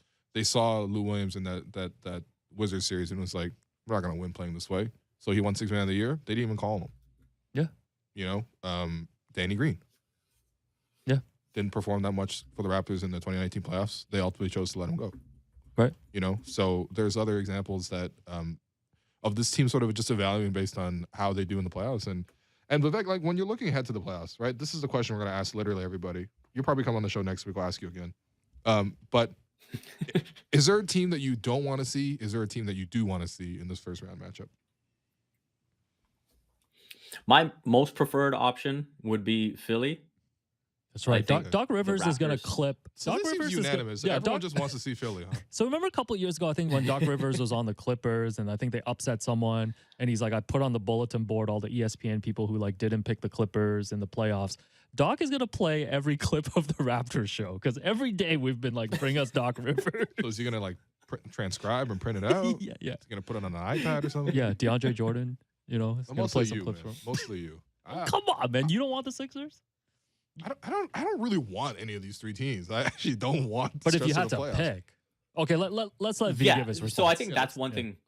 That's one thing we got to clarify is that hey, any of these top 4 teams, the Raptors would be looking to upset them. So I agree. Which of the 4 teams are they most likely to upset is basically what we're trying to answer here. And so for me, that is Philadelphia. When I look at the Raptors' strengths, they play into Philly's weaknesses, where they can play that transition game extremely well. Philly is not going to get back. You look at, Embiid is going to have an incredible series, but can you wear him down? Can you wear James Harden down? When you have an X factor, Precious Achiuwa is going to be a huge X factor in that series. His ability to defend not only Joel Embiid, but James Harden as well, potentially space the floor. I think he'd be a key to that series. And then my opponent that I would least like to see would be the Milwaukee Bucks. Interesting. I think as the defending champs, I think they've sort of graduated to another level. Giannis has hit another level. That is the team that I want no part of, at least until the conference finals. I mean, you look at the way things could potentially line up as is, if they could get by a Philly in the first round, and then you take your chances going up against potentially the Miami Heat. Yeah, which is gettable. Yeah. I think, again, the Heat would be the favorites, but it's not like the Raptors can't match up to Miami. So. No, I think the other thing, too, and I agree. Am I dreaming again? Yeah, no, this is exactly the dream you had laid out a couple weeks ago. Yep. But, yeah, I think I agree with V, and especially the point about how we're picking the team that I think the Raptors are most likely to upset. But my other thing, too, is I feel like the Raptors, in a way, should be viewed, even though they're not going to have home court advantage, not as this huge underdog against a lot of these teams. I really don't think so. I think given their record, and like you mentioned, they've won 12 of their last 15. I think they're starting to coalesce into an identity now going to the playoffs in terms of the starting lineup and the guys that they're bringing off the bench. And we've seen them go up against these teams. We've seen them, sure, we can go through the games and list out the injuries for both sides, but we've seen them go into Philadelphia and win twice this year, right? Seen them play Boston, Milwaukee, Miami. Yes, we can rank them, the 4 teams, but I don't know. I give the Raptors a chance in all of these series. You know what it is? I think people just don't trust Pascal. I think when people look at the national media looking at the Raptors and their evaluation of sort of where they are in the season, everything like that, this is for some reason they just don't trust Pascal. No, I think you have a point. I think in general, that doesn't. It's also doesn't hold up, man. This team doesn't have the body of work, right? I think they the got a Raptors, championship the coach. 2019, They have a championship season. coach. They have a champ. What's the body of work for Philadelphia? What's the body of work for even Boston? We got more championship rings on this team, this roster. Next to Milwaukee, that's it.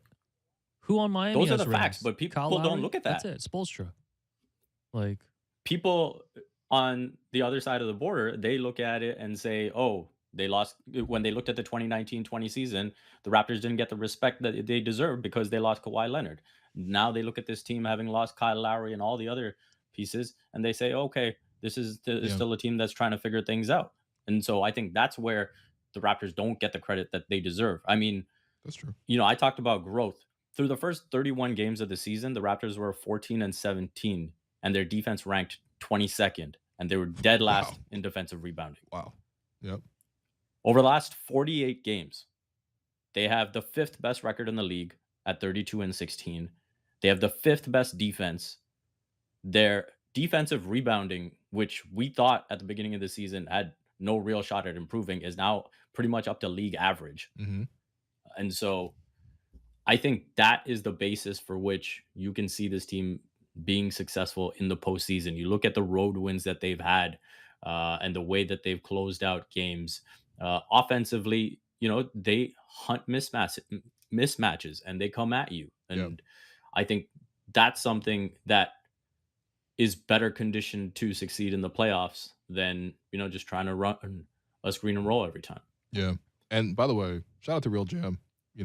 Saw a good thread on here on Pascal Siakam's last 10 games against playoff teams, where you just saw it, right, against Atlanta.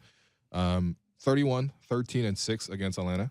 Shot above 50% from the field, 0 turnovers. Against the Heat, 29 points, 8 rebounds, 5 assists, 11 of 18 shooting.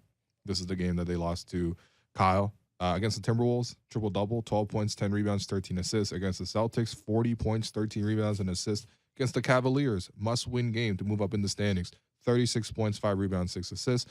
Against Chicago, 22, 5, and 4. Against the Sixers, 26, 10, and 4. Against the Clippers, 31, 12, and 3. Against the Nuggets, 33, 5, and 7. Against the Suns, 25, 7, and 10 assists. During that stretch, 10 games against playoff teams, with the Raptors needing to win most of these games. The Raptors were 8-2 in that stretch. He averaged 29 points, 9 rebounds, 6 assists, 53% shooting from the field, 41% shooting from 3, 83% from the free throw line. I got shout out to Real Gem for this one, but Yo, this is so you're telling me Pascal Siakam is who everybody, thinks and wants like Anthony Davis to be. bro, if Anthony Davis was doing, I mean, yeah, we didn't have to compare this, but like I think the idea that No, like but those numbers are you ridiculous. don't feel confident in the Raptors because of the players and this and that, like.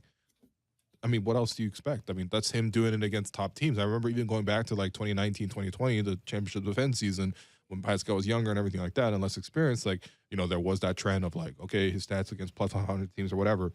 That's not happening anymore. We see him deliver every single time. So I think that, this playoffs is going to be a real good chance for guys to make their names because that's also a big thing too. You make your name in the playoffs, mostly because you're not going to be on TV. You're going to be on Sportsnet and the other network, but you're not going to be on, TNT and ESPN. Yeah, Raps are about to be on. No, Raps going to be NBA TV, man. By the way, speaking of that, so I was keeping a close eye on Chicago versus Milwaukee last night, right? And it was on ESPN. And then I was just continuing to recap, to the show, and it was on a second screen, and I just like forgot about it for a second. I was like looked over and I was like, oh, there's another game on ESPN. I wonder who it is. And I was like, oh, they're showing the Lakers G League team on ESPN. No, come on. It man. was the Come on, it was the Lakers G League team versus the Warriors G League team I thought you were on gonna say ESPN. I thought you were gonna say Lakers Suns at least. No. Like the G League team was on ESPN. So No, come Anyway. on, man. By the way, So- Raptors 905. I'm not are the gonna lie, number one Will. seed. yeah. Yeah.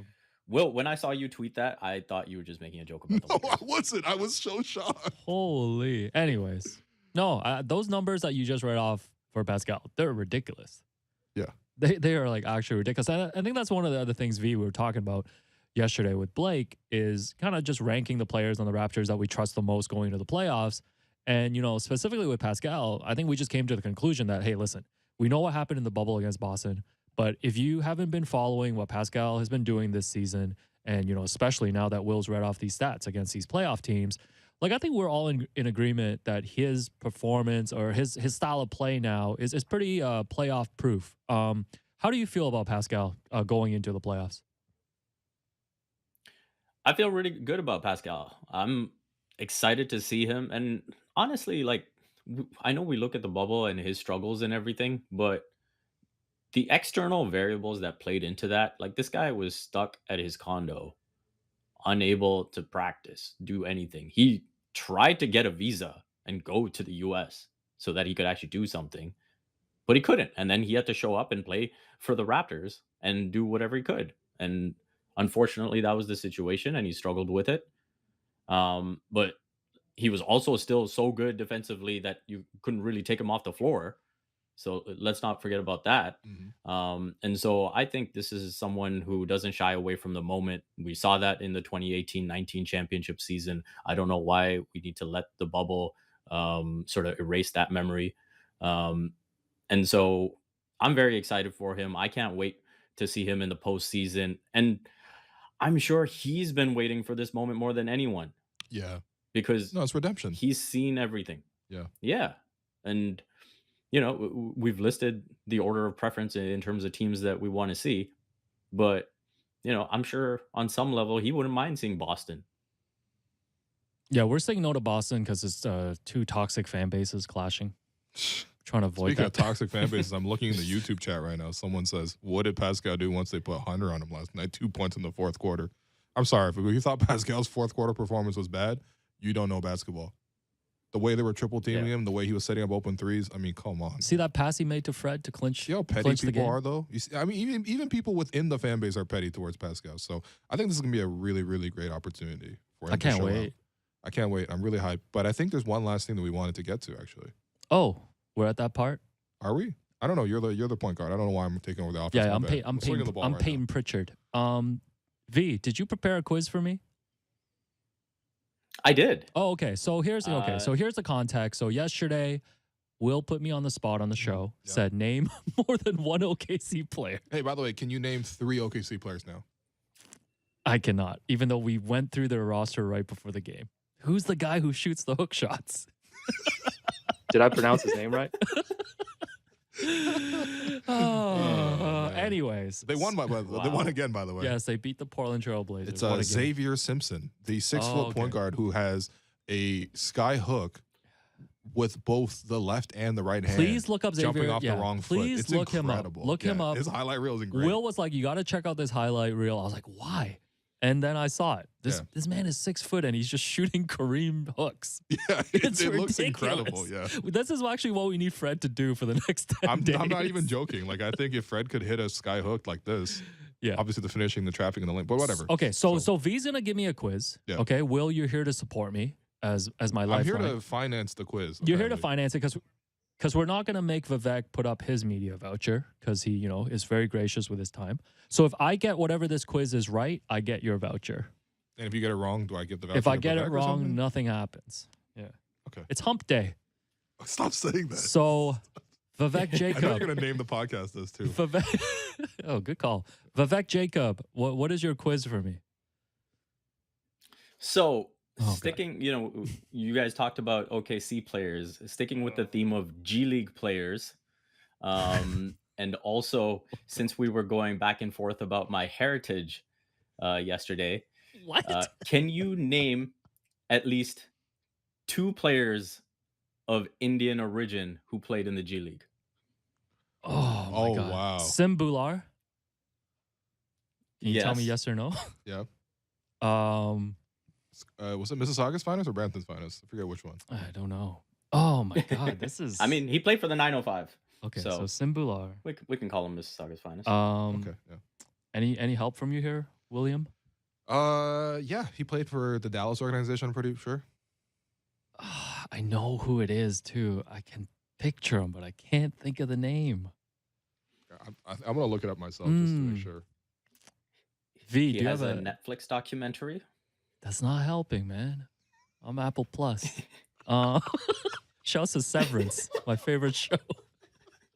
Why was Severance your favorite show, Alex? Oh, come on. Is it about your work? Severance is pretty intense. Is it about your work-life balance? Can't wait for the Severance. Well, that's what the show's about, kind of. Anyways. Oh, my God. Why is it so hard to win a media meal voucher? All I want is an extra Alouette wedge salad when I see Vivek tomorrow. He's a wrestler now. None of these hints are helping me. What do you want me to say? Triple H? He's going to say the Great Khali. What do you want me to say, man? Gold Dust? All right, man. I'm tapping out. I lost. Come on, man. I can't. Satnam Singh. I knew it. Yeah. Damn. Great quiz, V. That's Man. I got you. That's tough. So you're still not getting the media voucher. This is, we might have to prepare a quiz for you every single day until you get it. Yo, Honestly, these Alex, quizzes, they make me so hungry, man. I have to say, you're really the Charles Barkley of I am. of this program. I am. I only follow the Raptors. Yeah. And whoever is in the play-in. Yeah. The Orlando Magic and the Orlando Magic. Yeah. But yeah, damn. No, appreciate you, V. Listen, V, we've been telling all our guests, we're doing lots of playoff previews next week. Listen, if you're free, pop by the studio, man. Come through. Look at you pressuring him on. Hey, man. We'll get it done. We'll get it done. Okay. There you go. Okay. On record. Tentative commitment. All right. No, appreciate you, V, Vivek, for real. appreciate you. Of course, always, guys. Yeah, cheers. Enjoy Champions League. Last thing before we go, what do we got on the schedule for tomorrow? Tomorrow we got Howard Beck. Propaganda hour again? Yes. Propaganda. And then Louis Zatzman is going to join us. He wrote a really great piece on 538. So people want to go ahead and just read that. It's on the Raptors, it's on their post scoring. We're going to cover that with Louis. We're going to do some more propaganda. Do you think we should? Do you think there's enough time to push a little Fred all NBA defense, all defensive team agenda? Yeah, we should push that a little bit. Let's push that tomorrow. I don't know because I saw Chris Herring talk about it on the Low Post. Yeah, we'll have Chris Herring on next week. That's right. Lots of great guests coming up, and Alex Wong every day. That's right. You sound thrilled. That does it for us today. I'm your host, Walu. You've been listening to The Raptors Show, powered by DoorDash on Sportsnet 590 The Fan. Make sure you find The Raptors Show wherever you listen to podcasts and subscribe. And please rate and review our show. A reminder, we're streaming live on Sportsnet's YouTube channel and on Sportsnet 360 Monday to Friday between 1 and 3 p.m. Thanks again to my producer and co-host, Alex Wong, to our guests, Amy Audibert and Vivek Jacob, our board producer, Derek Bandale, and Jennifer Rolnick for helping us behind the scenes with YouTube stream. Happy birthday again. And I will talk to you soon.